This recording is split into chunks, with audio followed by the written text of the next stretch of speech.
Salut mes chères sœurs et frères en Christ, je suis heureuse de pouvoir vous retrouver ce soir pour vous parler d'un nouveau thème. J'espère que vous allez tous bien, moi également ainsi que toute ma famille. Nous remercions le Seigneur que nous puissions être tous en santé ainsi que les membres de nos familles. Aujourd'hui nous allons parler d'un nouveau thème. Je suis vraiment heureuse de pouvoir vous parler de ce thème-là. Il s'agit des ennemis. C'est un thème dont nous parlons tous les jours autour de nous, des ennemis. Parfois on regarde dans les réseaux sociaux des messages qui s'affichent que tes ennemis soient anéantis ou bien vaincus au nom de Jésus, et puis des commentaires, amen, amen, amen. Connaissez-vous véritablement vos ennemis? Ou bien connaissez-vous véritablement vos amis? Ce n'est pas un signe de hasard si j'ai pu choisir par la grâce de Dieu ce thème-là aujourd'hui pour pouvoir le développer avec vous. Pensez-vous vraiment que vous pouvez combattre vos ennemis de vous-même? Non. Personne ne peut combattre ses ennemis de lui-même. Dieu, dans sa parole, dans Exode 14, nous dit ceci. Dieu combattra pour vous et vous gardez le silence. Amen. L'Éternel nous dit, dans le psaume 89 ou 88 en fonction des Bibles, verset 21. J'ai trouvé David mon serviteur. Je l'ai oint de mon huile sainte. L'adversaire ne pourra le tromper. Le pervers ne pourra l'accabler. J'écraserai devant lui ses oppresseurs. Ses adversaires, je les frapperai. Voilà ce que fait le Seigneur de ceux qui s'attaquent à ses enfants. Comme je l'ai dit tout à l'heure, l'Éternel combattra pour vous et vous gardez le silence. Il n'y a pas plus grand, personne ne peut combattre plus que Dieu. Vous ne pouvez pas combattre de vous-même face aux adversaires. Les connaissez-vous véritablement? Parmi vos amis, au sein de votre vie, il n'y a que Dieu. Ce n'est pas parce que quelqu'un ne vous aime pas que c'est nécessairement un ennemi. Non. Il y a pire, c'est-à-dire ceux que vous ne connaissez pas. Ces hypocrites qui se cachent derrière vous, qui vous montrent les dents tous les jours, faisant semblant de vous aimer. Et qui, dans les ténèbres, partent faire des invocations mystiques et autres. Ils sont prêts à vous tendre des pièges de toutes parts.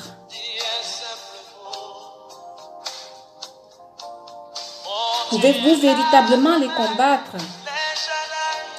Pour les combattre, il faut savoir de quel combat il s'agit. Parce que pour aller à un combat, il faut être prêt. Les soldats, avant d'aller à une guerre, aller sur le terrain de bataille, ils sont prêts. Ils sont formés. Ils ont toutes les armes possibles pour combattre. Ils savent avec qui ils combattent. Ils savent ce qui les attend. Donc ils sont prêts. Là où je vais là, non. Je vais rentrer avec la victoire. Et vous, quelles sont vos armes? Connaissez-vous avec qui vous combattez?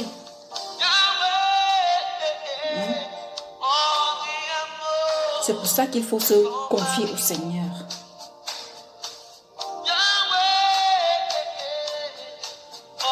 Et le Seigneur nous demande de ne pas craindre nos ennemis, car l'Éternel Dieu combattra lui-même pour nous. Et il dit dans sa parole, toute arme forgée contre toi sera sans effet.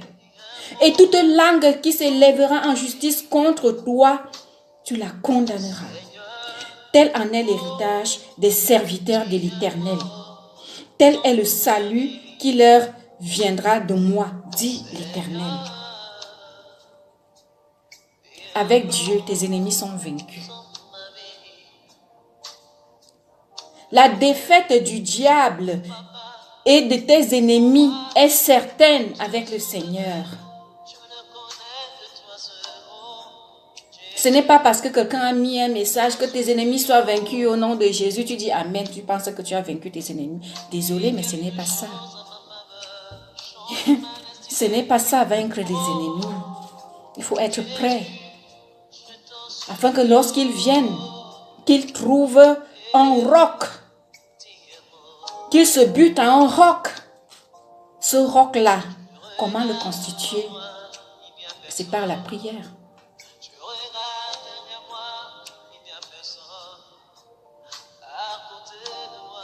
Parce que lorsqu'on regarde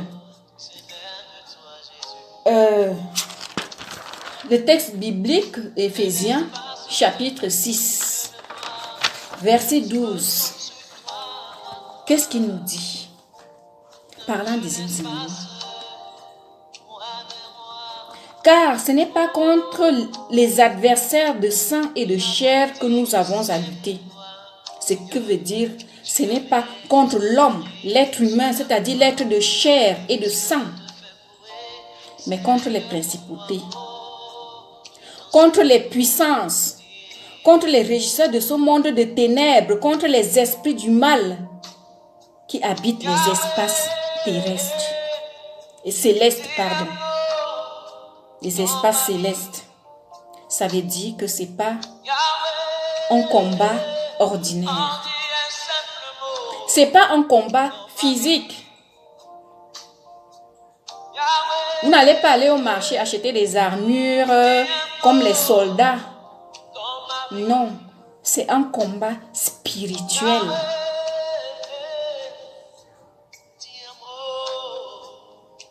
Parce que tous ces sorciers qui agissent dans les ténèbres, là, vous les voyez. Quand ils mangent les gens au village, vous les voyez. On avait vu une vidéo d'un monsieur qui avait présenté devant un tribunal comment on mange des gens à la sorcellerie. Il avait pris une papaye, il a déposé, il s'est mis à manger. La papaye qui était fermée, qui n'était même pas ouverte, s'est affaissée. Il a tout mangé la papaye alors qu'on n'avait pas ouvert la papaye. Tel en est ainsi. C'est comme ça que ces gens, on mange les gens à la sorcellerie. Vous êtes debout, vous pensez que vous êtes encore quelqu'un. Pourtant, on a fini avec vous depuis. Tout le temps, vous êtes malade, des maladies dont vous ne connaissez même pas la provenance. C'est parce que l'ennemi vous a certainement atteint quelque part.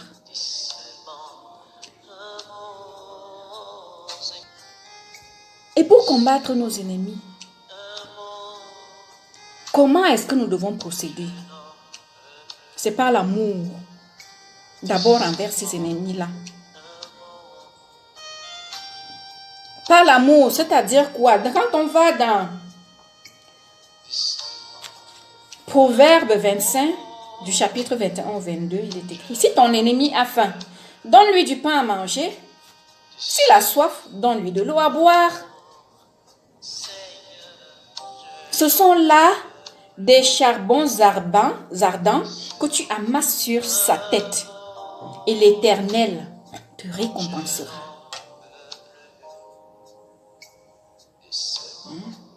L'Éternel te récompensera.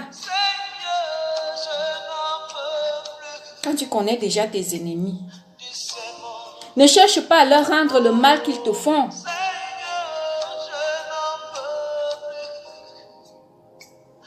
Ne cherche pas à leur rendre la haine qu'ils ont envers toi. Tu ne profites pas. Réponds par l'amour et confie au Seigneur, c'est tout.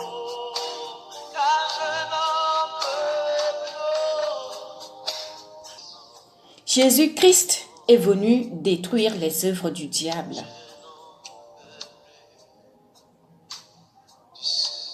Et il est venu nous apprendre l'amour.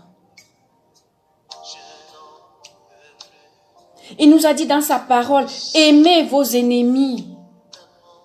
Faites du bien à ceux qui vous haïssent. Bénissez ceux qui vous maudissent. Ce n'est qu'à travers ces actions, ce n'est qu'à travers ces actes-là que le Seigneur nous récompense en combattant pour nous.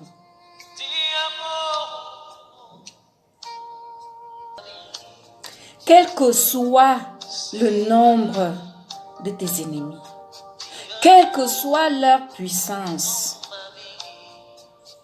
ils ne peuvent pas faire le poids face au Seigneur. Ils ne peuvent rien. Personne ne peut combattre contre ses ennemis plus que Dieu et avoir la victoire. Qui peut tenir debout face à la colère de Dieu? Face au feu dévorant, face au Dieu redoutable. Hébreux chapitre 10 verset 31 nous dit: c'est une chose terrible que de tomber entre les mains de Dieu vivant.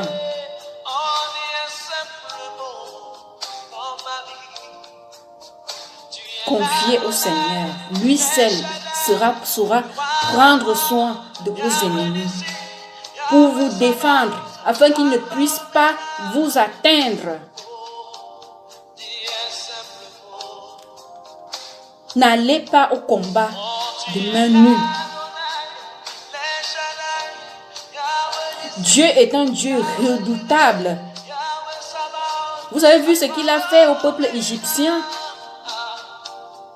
lorsqu'il a décidé de délivrer son peuple israélien de leur captivité.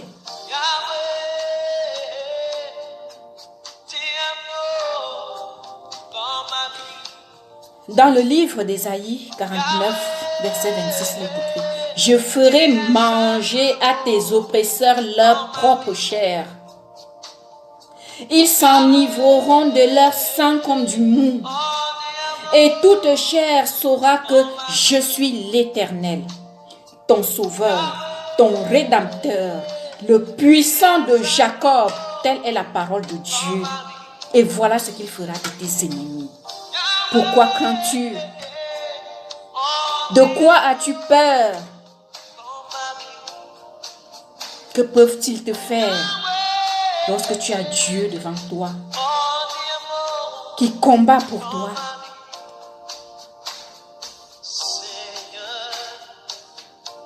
Arrête de te préoccuper de leur petitesse. Celui qui est en toi est plus fort que celui qui est dans ce monde. C'est-à-dire, Dieu est plus puissant que le diable. Peut-être tu ne connais pas la puissance qui est en toi.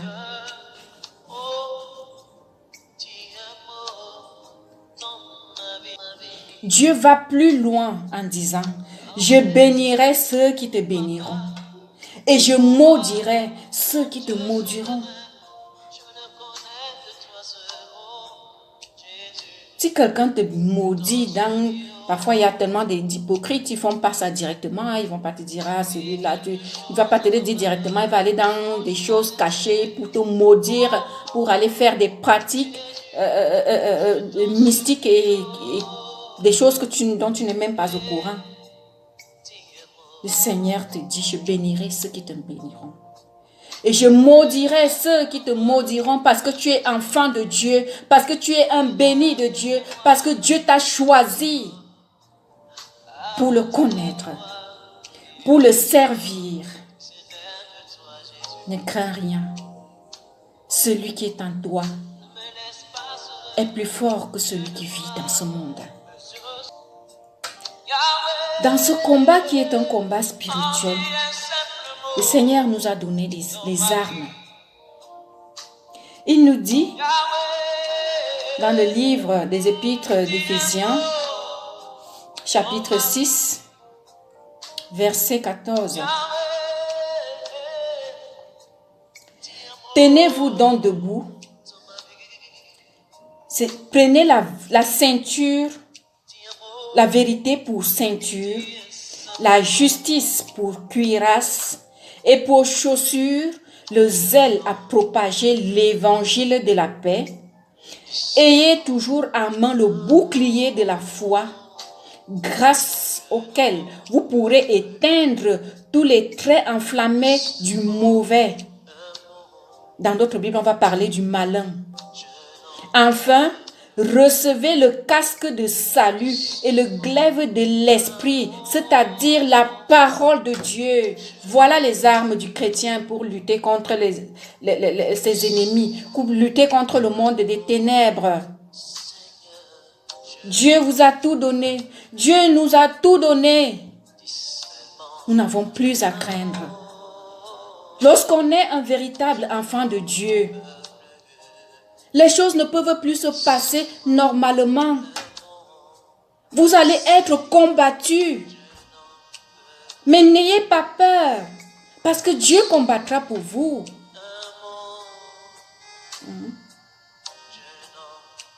Jésus lui-même a dit que son chemin, c'est un chemin ténébreux. C'est-à-dire que nous allons faire face à diverses tentations. Parce que le diable fera tout pour vous prendre dans ses pièges, pour que vous abandonniez la foi, pour que vous abandonniez le chemin du Seigneur. Vous avez vu ce qui est arrivé dans la vie de Jacob, mais il a tenu bon jusqu'à la fin. Il a subi tellement de choses dans sa vie, mais il a tenu bon, parce qu'il avait foi en Dieu.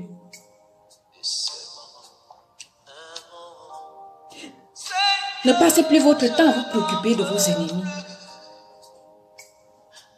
Vous n'avez votre combat, ce combat c'est un combat spirituel et tout se passe dans le spirituel. Prenez les armes de Dieu et ayez de l'amour envers ceux-là qui vous haïssent. Aimez-les, nourrissez-les, habillez-les, donnez-leur à boire. Et le Seigneur combattra pour vous. Si vous entrez dans leur petit jeu, vous n'allez pas réussir. Parce que c'est ça qu'ils veulent.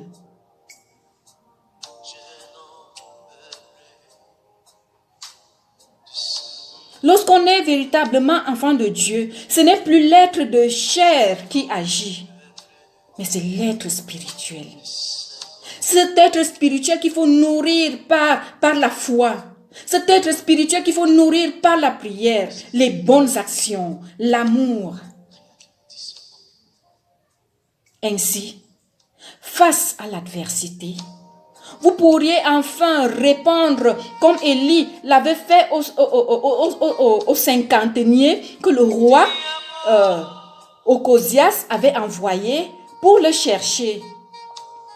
Qu'est-ce qu'Élie leur avait dit? Dans 1 Roi chapitre 1 verset 10. Si je suis un homme de Dieu, qu'un feu descende du ciel et te dévore, toi et ta cinquantaine. Et lorsqu'il dit cela, un feu descendit du ciel et le dévora, lui et la cinquantaine, dont les gens qui l'accompagnaient.